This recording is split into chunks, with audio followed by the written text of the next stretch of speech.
ఒక మెడిసిన్.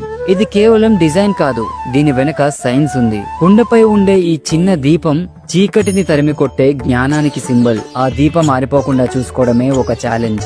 ఈ బోనాన్ని మహిళలే తలపై ఎత్తుకుంటారు, ఎందుకంటే వాళ్లే శక్తికి అసలైన రూపం. వాళ్ళు నడుస్తుంటే సాక్షాత్తు అమ్మవారే నడుచొచ్చినట్లు ఉంటుంది. What a powerful visual. బోనాల ఫెస్టివల్లో మరో మెయిన్ అట్రాక్షన్ ఉంది, అతనే పోతురాజు. ఈయన లేకపోతే పండుగలోకి కిక్కే ఉండదు. పోతురాజు గ్రామ దేవతలైన 7 అక్కా చెల్లెలకు ఏకైక సోదరుడు. సింపుల్ గా చెప్పాలంటే ఆయన అమ్మవారికి అలాగే ఆ తల్లి భక్తులకి బాడీగార్డ్ లాగా. చూడటానికి ఒక వారియర్ లా ఉంటాడు. ఒళ్ళంతా పసుపు, నుదిటపై పెద్ద కుంకుమ బొట్టు, కాళ్లకు గజ్జెలు. ఆయన లుక్కే అదిరిపోతుంది. ఆయన చేతిలో ఎప్పుడూ ఒక కొరడా ఉంటుంది. డప్పు సౌండ్ కు డాన్స్ చేస్తూ తనను తానే కొట్టుకుంటూ గాల్లోకి కొరడాను జులిపిస్తాడు.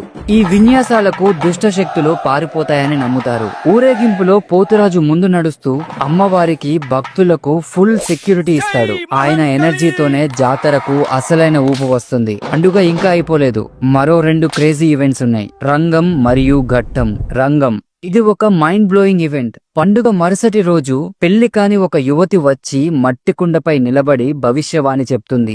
ఆమెలో అమ్మవారు ఆవహించి నెక్స్ట్ ఇయర్ వర్షాలు ఎలా ఉంటాయి, రాష్ట్రంలో ఏమవుతుంది, అన్ని లైవ్